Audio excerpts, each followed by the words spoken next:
পড়ে গেল তো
অভিমান আছে, সত্য মিথ্যা বিচারের ব্যাপার আছে।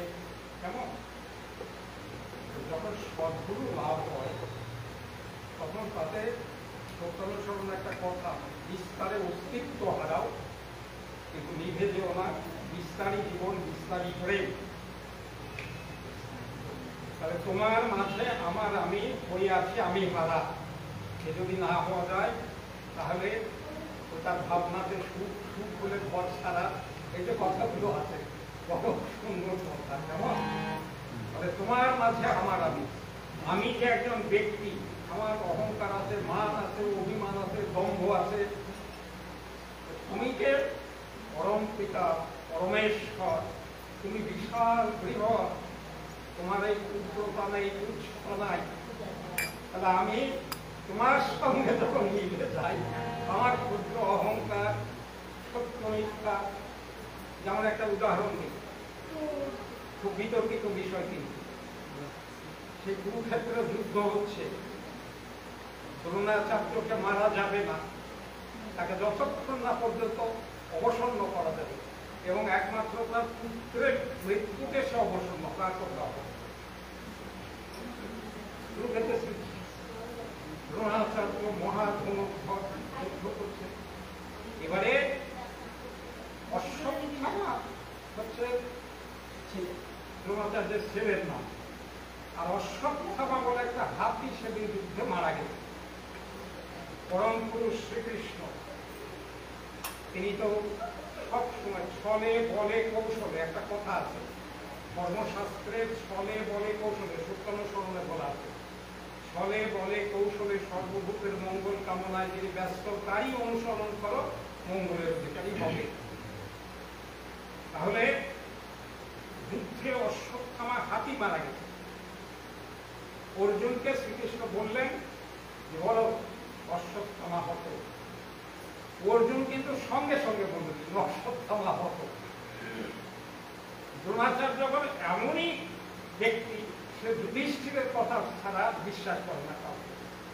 কারণ হচ্ছে অর্জুন খুবই বললে আমি বিশ্বাস করি না, যদি যুধিষ্ঠির বলে তাহলে আমি বিশ্বাস করি। এবার যুধিষ্ঠিরকে বলা হল, যুধিষ্ঠির বলছে প্রভু অশ্বত্থামা তো দ্রোণাচার্যের ছেলে মারা যায়নি, মারা গেছে হাতি। তার বিচার এলো, তার মাঝে কিন্তু তিনি আমি হারা হয়ে নাই, এটা খুব বিতর্কিত বিষয়। তিনি আমি হারা হয়ে নাই, অর্জুন আমি হারা হয়ে আছেন, তাই তিনি বলে দিলেন যে অশ্বত্থামা। দ্রোণাচার্য বিশ্বাস করলেন। তখন ওই যে চতুর্থুরামণি পরম পুরুষ শ্রীকৃষ্ণ তাই বলো, এদিকে তিনি কৌশল ছল আরোপ করে দিলেন, বলে যে হ্যাঁ বলো অশ্বত্থামা হত ইতি গজ, অশ্বত্থামা নামে হাতি মারা গেছে। এবারে চতুর্থুরামণি বলে দিলেন যে অশ্বত্থামা বলার সঙ্গে সঙ্গে ঢাকঢোল পিটিয়ে দাও, যেমন অশ্বত্থামা বলেছে ঢাকঢোল পিটিয়ে দিল। দ্রোণাচার্য শুনতে পেল। এবারে তিনি অবসন্ন হলেন, তাকে মারা গেল। এবার কিন্তু সকলের কাছে আমার প্রশ্ন, এই যুদ্ধক্ষেত্রে অশ্বত্থামা হত শ্রীকৃষ্ণ নিজে বলছেন, আমরা সেটা মেনে নিতে পারি কি? এখানে আমার বিচারবোধ এসে যায়, এইখানে তোমার কাছে আমি হারা হই, তিনি বলেছেন বাস যথেষ্ট।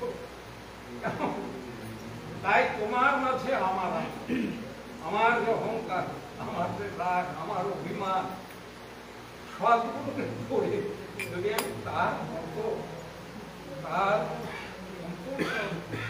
যদি আমি আমার গান্ধে ফুটিয়ে তুলতে না পারি, তারা আমার সুখ দেয়, আনন্দ নেয়, আমার ব্যাখ্যাও করতে হয়। তাই সৎগুরু শরণাপন্ন হও, সৎ নাম মনন করো, আর সৎসঙ্গে আশ্রয় গ্রহণ করে আমি নিশ্চয়ই বলছি তোমার উন্নয়নের জন্য আর এই তার সাথে জয় গুরু ভগবান।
তোমার কথা বলে দাদা, তোমার কথা যে শুনেছিলাম মনে হয়।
রামচন্দ্র যখন এলেন তখন সব রাক্ষসের রাজত্ব, দানবের রাজত্ব,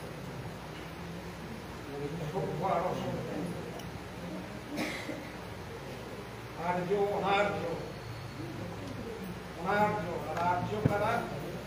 আর্য যারা ধর্মীয় বিধানের দ্বারা যাদের জীবন নিয়ন্ত্রিত তারা হচ্ছে আর্য।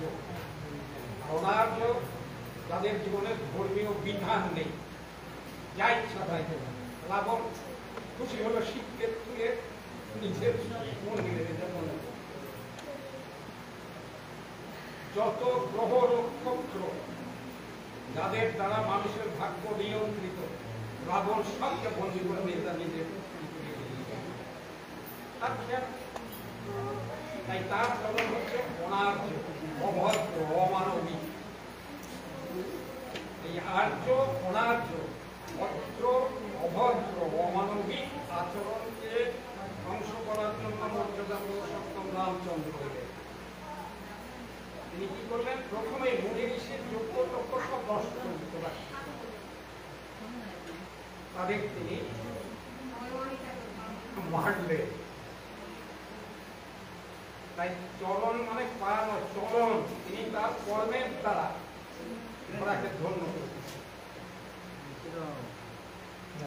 অহল্যা বলে এক রমণী, যারা মহাভারত পড়েছেন শুনেছেন তারা জানেন অহল্যা অনেক বড় ঘটনা। আমাদের তো সীমিত সময় আমি বেশি দূর যাচ্ছি না।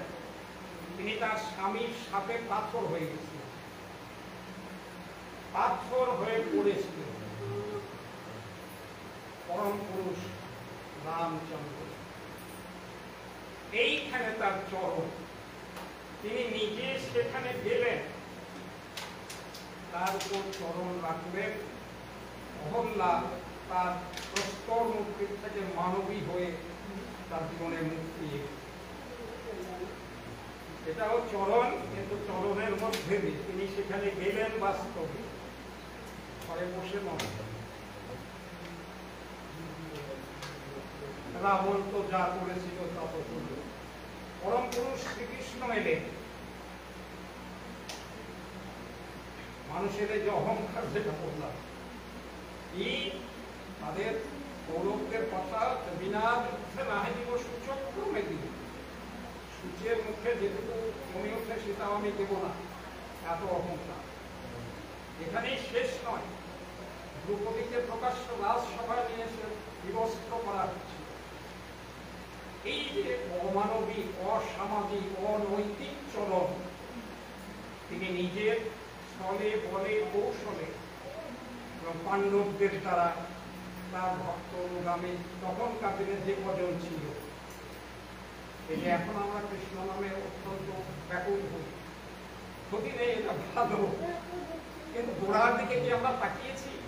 এখন অনুকূলচন্দ্রকে কজন লোকে ধরেছে, আর ধরেই যদি থাকে কতটুকু তারা আমরা মানতে পারছি কেন? পরম পুরুষ শ্রীকৃষ্ণ তার নামে জগৎ একবারে আজকে ভেসে যাচ্ছে গোটা পৃথিবী। তার জন্মের কথাটা একবার ভাবুন, যারা শুনেছেন, তার যাতে জন্মই না হয় তার জন্য তার বাবা মাকে কারারুদ্ধ করা, তারপরে সেখান থেকে যদি বা তার জন্ম হলো তাকে আখ্যায় খেয়ে তার সারা জীবন আনন্দে কাটে, যুদ্ধ বিগ্রহে কেটে,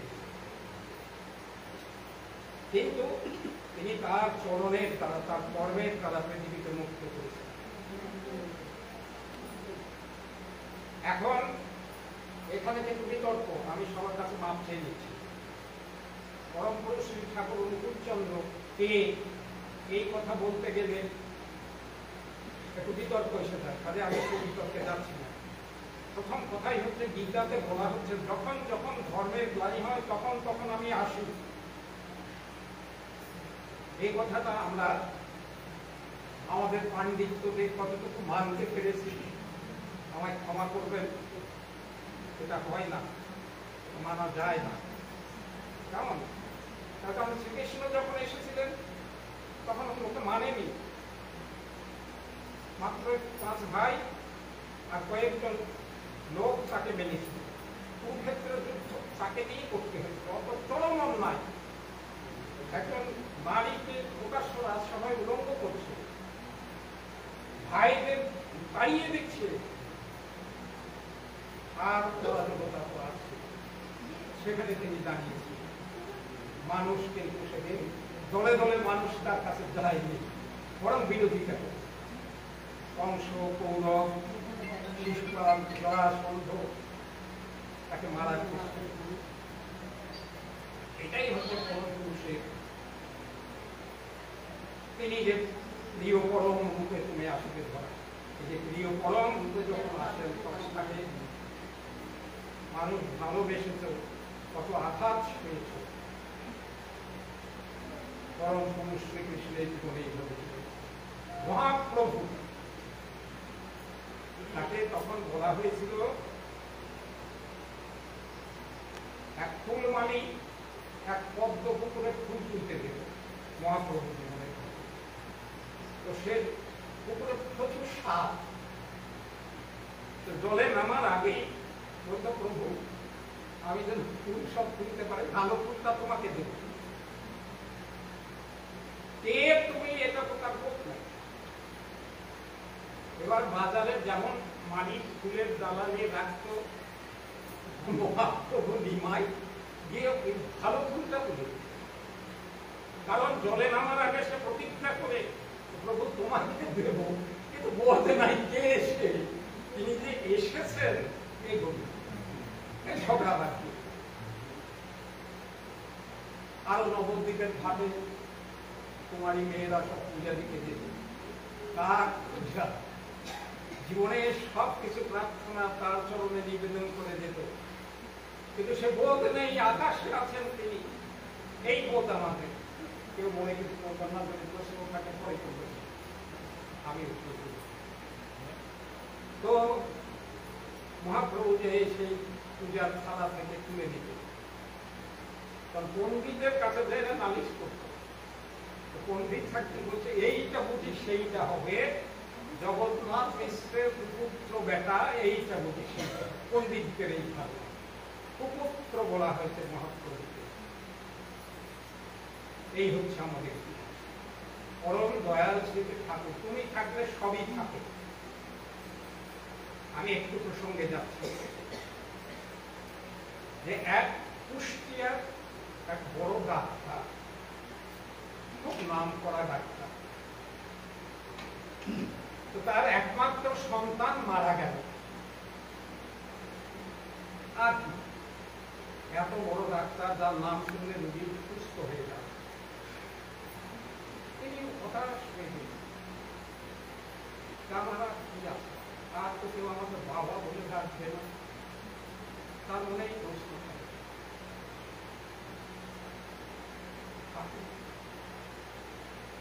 এই তো একদিন চলে গেলেন ডাক্তারের বাড়িতে। ও ডাক্তার বাবা, ডাক্তার বাবা। আর ডাক্তার কুষ্টিয়াতে বসে থাকছি, আমার তার বাবা বাবা তিনি পাবনা থেকে কুষ্টিয়া পদ্মা নদী, যারা ওখানকার বাসিন্দা তারা জানেন, 12 মাইল সেই পথটা পার হয়ে চলে গেলেন কুষ্টিয়া। যে বলেন ডাক্তার বাবা, যেমন তিনি ডাক্তার বাবা বললেন, কুষ্টিয়া সব লোক ডাক্তার বাবা বলতে থাকে। আর একটি ডাক্তার, তিনিও ডাক্তার, প্রতিষ্ঠিত ডাক্তার। তো ডাক্তারদের আমার একটু খেয়াল থাকে, যারা বড় ডাক্তার তারা নাকি একটু মহত্তর খান। সে যুগে এটা তো ব্রিটিশ পিরিয়ড, মদের বিশাল প্রচলন। তিনি মদ খেতে ডাক্তার নাম। তার স্ত্রী সতী সাক্ষী নারী, তিনি দেখতেন আমার শাড়ি এই রাতের বেলা কৌতে করতে আসে, ভগবান আমায় একটু দয়া করো প্রভু। স্বামীকে ফেরানোর জন্য তার অজস্র চেষ্টা, কিন্তু কাকস্য পরিবেশ। আর মদ খেলে তার সঙ্গে আর একটা থাকে, আমি সেটা বলছি না, সে দোষও তার ছিল। সুতরাং সেই মাটি ঘরে বছরে বসে কান্না করে আর সব সময় উপদেশ দেয়, এটা তো পথ নয়, তুমি ডাক্তার, পথ নয়। কি হবে, হাজার হোক স্ত্রী, যাকে এত ভালোবাসে মানুষ, তার কথা না শুনেও পারে না। তো ডাক্তার একদিন ভাবলো যে আমার বউ তো সব সময় ভগবান ঈশ্বর ঠাকুরের সব বলে, আমি এসব তুমি লোকে নিন্দা করি। তো তার ঠাকুমার ঘরে ওই মহাপ্রভু চরণের ছবি, দয়া থেকে সেই চরণের ছাপ এইসব নিয়ে এসে পূজা করতেন তার ঠাকুমাকে ডাক্তার। আর তার স্বামী ডাক্তার নাম সত্য দত্ত। সত্য দত্ত একদিন মনে করলো যে আমার স্ত্রী যখন বলছে ঠাকুর বলতে হবে, ঠাকুর বলতে তো আপনার অনুকূল চন্দ্র, আমি যদি ঠাকুরের একজোড়া জুতো পেতাম তাহলে নিয়ে এসে ঘরে একটু পুজো করতাম। এই তার রাতে শুয়ে শুয়ে স্ত্রীর অনুরোধে তার মনে উদয় হল যে আমি যদি পেতাম। ঠাকুর সত্য দত্ত দোকান বন্ধ করে চলে যাচ্ছে, সেদিন ঠাকুর কুষ্টিয়াতেই ছিলেন। হঠাৎ সত্য দত্তের কি খেয়াল হলো, বাড়িতে ভীষণ কীর্তন হচ্ছে, সত্য দত্ত ঢুকে পড়েছে এই বাড়িতে। গভীর রাত, লোকজন তেমন নাই, ঠাকুর দেখা তাহলে সত্যদা এসে যাতে বলছে, ধরে বলছে সত্যদা আমাকে একজোড়া জুতা দিতে পারেন।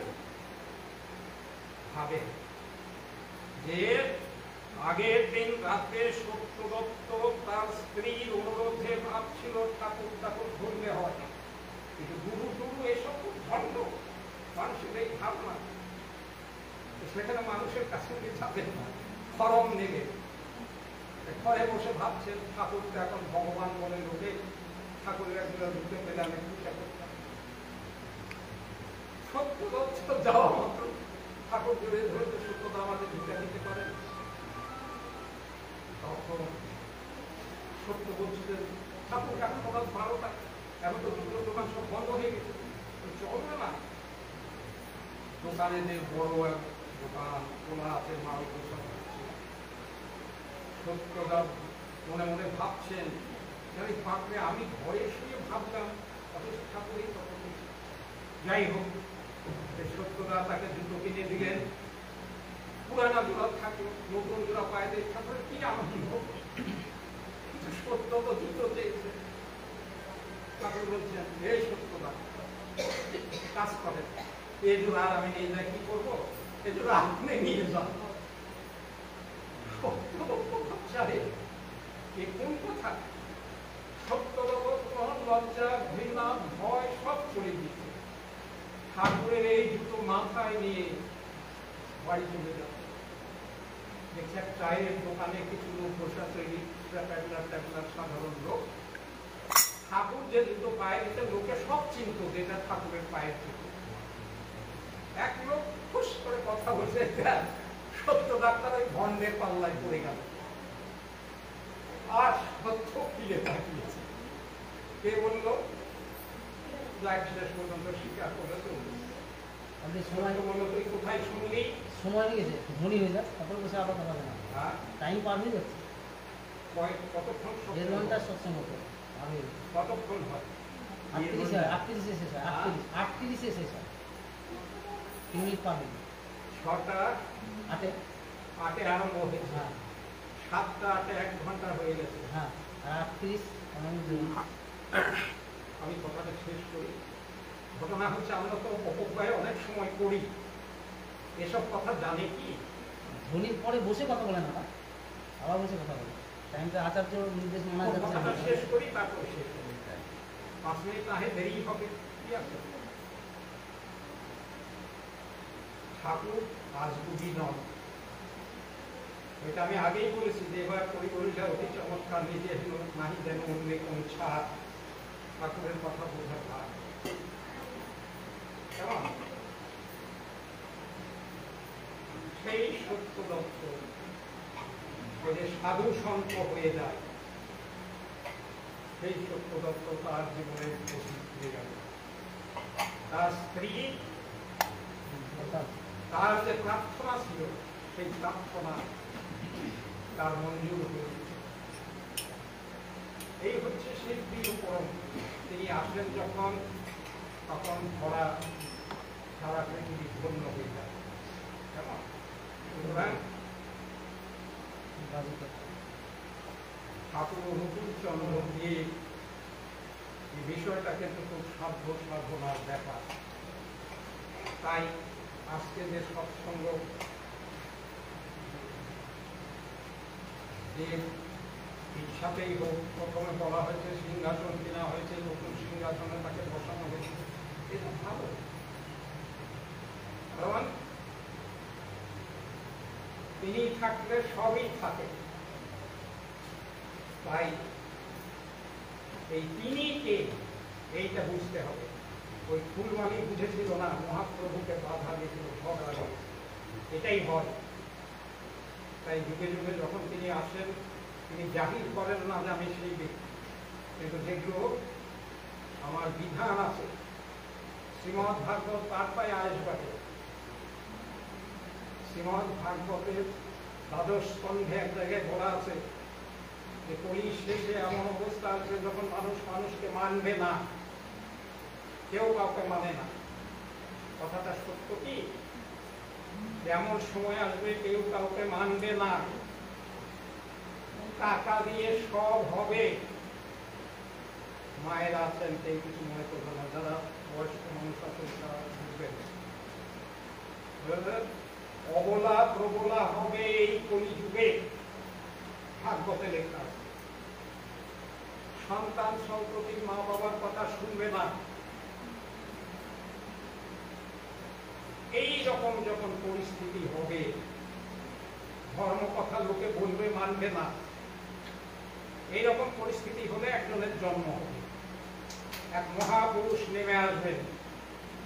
তিনি সম্বলপুরে তার জন্ম হবে, ব্রাহ্মণ বংশে, বিষ্ণুযশা পরিবারে। তিনি পুরুষোত্তম নামে খ্যাত হবেন, মানব ধর্ম প্রচার করবেন। ভাগবতের এই কথা যারা ভাগবতের পণ্ডিত তারা পড়েন, কিন্তু তিনি যে এসেছেন এ জিজ্ঞাসা মানুষের নাই। তাই পরম পুরুষ শ্রী ঠাকুর অনুকূলচন্দ্র ভাগবতের এই প্রত্যেকটা কথা তিনি সম্বলপুরে আসবেন, সম্বলপুর মৌজার হিমায়তপুর গ্রাম, সেখানে তিনি এসেছেন। আরো সম্বলপুরে ব্যাখ্যা আছে, কল্কি পুরাণে লেখা আছে, কল্কি পুরাণ বলে পুরাণ গ্রন্থ আছে, সেখানে লেখা আছে যে উত্তাল তরঙ্গ বিশিষ্ট জলধারা দ্বারা বেষ্টিত স্থান হচ্ছে সম্বলপুর। পাবনা আশ্রম যারা দেখেছেন তারা জানেন সেই উত্তাল তরঙ্গ বিশিষ্ট স্থান, সেখানে সম্বলপুর ঠাকুর। পুরুষোত্তম নামে ভারতবর্ষে অনেক সাধু সন্ত মহাপুরুষ আছেন। পুরুষোত্তম আমার স্নেহপদ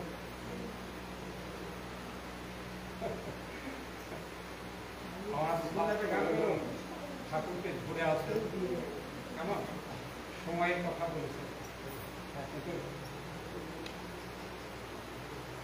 এসব কথা সবসময় আসে না। তাই পুরুষোত্তম, পুরুষোত্তম মানে তার কাছে হেন কথা নাই যার জবাব দিতে পারেন না। আমরা ভারতবর্ষের সাধু সন্ত মহাপুরুষ অনেক দেখছি, এক একটা দিকে তারা যথেষ্ট, তারা কিন্তু সব কথার জবাব তার কাছে নাই। স্বামী স্ত্রীর ঝগড়া হচ্ছে, কোন সাধু পুরুষ তার সঠিক মীমাংসা দিতে পারছে আমি জানি না, কিন্তু ঠাকুরের কাছে গেলে তার সঠিক মীমাংসা পাওয়া গেছে এবং তাদের জীবনের সব সমস্যার সমাধান হয়েছে এই ঠাকুর। আমরা ঘরে তাকে রাখবো কেন? এই জ্বালা আছে, ত্রিতাপ জ্বালা। এই ত্রিতাপ জ্বালা থেকে মুক্তি পেতে গেলে পুরুষোত্তম পরম পুরুষ শ্রী ঠাকুর অনুকূলচন্দ্রের কাছে আসবে। এটা অহংকারের কথা হলেও সত্য, আমি সবার কাছে মাপ চেয়ে নিচ্ছি। এই যে সন্তান সন্ততি কিভাবে হবে, তারা কেমন হবে? অভিমন্যু মায়ের গর্ভের থেকে যুদ্ধবিদ্যা শিখেছিল, এখন তো বহু সন্তান সন্ততি আমাদের ঘরে আছে। তারা কি এটা বুঝতে পারে? কেন পারে না? তার মূল কারণটা কোথায়? ঠাকুরের কাছে তার সমস্যার সমাধান আছে। এইসব কথা তিনি বলেছেন। তিনি আকাশের ভগবান নন, তাই তার প্রয়োজন, তাকে আসতে হবে, তাকে তার কাছে যেতে হবে। তাই এবার কবি বলিল অতি চমৎকার, রাজনীতি সাধু সন্তের কাছে যান, রাজনীতির থেকে তারা আলাদা, কারণ সংসার সম্পর্কে তারা একটু আলাদা। ভালো মন্দের আমি বিচার করছি না, কিন্তু ঠাকুরের শ্রেষ্ঠত্ব কোথায় সেখানেও তিনি আছেন। ভারতবর্ষের শাসন ব্যবস্থা কেমন হবে তার বলা আছে, আমরা মানি আর না মানি। তাই হচ্ছে ঠাকুর অনুকূলচন্দ্র। আমরা যারা ধরেছি বা ধরিনি, তিনি মহাশিক্ষক। তিনি স্বামী স্ত্রীর ঝগড়া মেটাতে পারেন, আমার ছেলে কথা শুনবে কি শুনবে না সেটা মানাতে পারেন, রাজনীতির সমস্যার সমাধান দিতে পারেন। আর কি বলবো, চাষবাস, বিজ্ঞান, সাহিত্য, দর্শন হেন জিনিস নাই যাই তার কাছে সে সমস্যার সমাধান হবে। এই হচ্ছেন যাই হোক,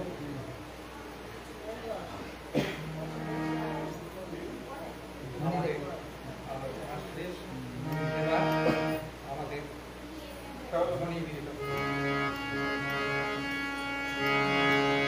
বন্দে পুরুষোত্তম, বন্দে পুরুষোত্তম,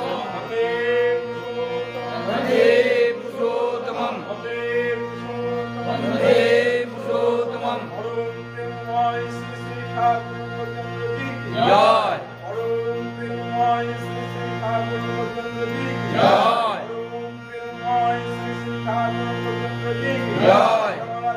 জগন্নাথ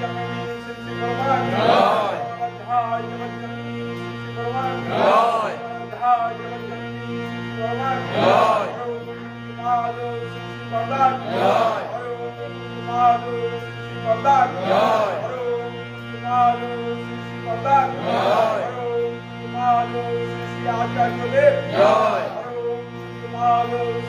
আচার্যদেব জয়। আচার্যদেব জয়। জয়। জয়। জয়। বন্দে বন্দে পুরুষোত্তমম। বন্দে বন্দে আর্যবীর্যম। বন্দে অহং কৃষ্ণদেবতাম বন্দে অহং কৃষ্ণদেবতাম। বন্দে পুরুষোত্তমম বন্দে পুরুষোত্তমম। বন্দে বন্দে পুরুষোত্তমম। পরম প্রেমময় শ্রী ঠাকুরজি সৎসঙ্গ আজকের মতো এখানে সমাপ্ত হলো।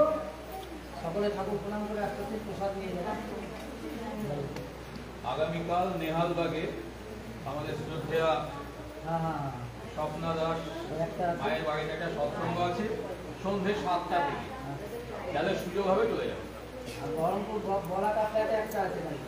যাদের সুযোগ হবে চলে সন্ধ্যে যাবে। 7টা থেকে স্বপ্নাদির বাড়িতে যদি কেউ দীক্ষা নেওয়ার থাকে, ঋত্বিক দেবতা এখানে উপস্থিত আছেন, হ্যাঁ, দীক্ষা নিতে হবে। দীক্ষা নিতে পারেন, এখানে দীক্ষার ব্যবস্থা করা হবে। যদি কারোর ইচ্ছা হয়। কারো কোনো প্রশ্ন থাকলে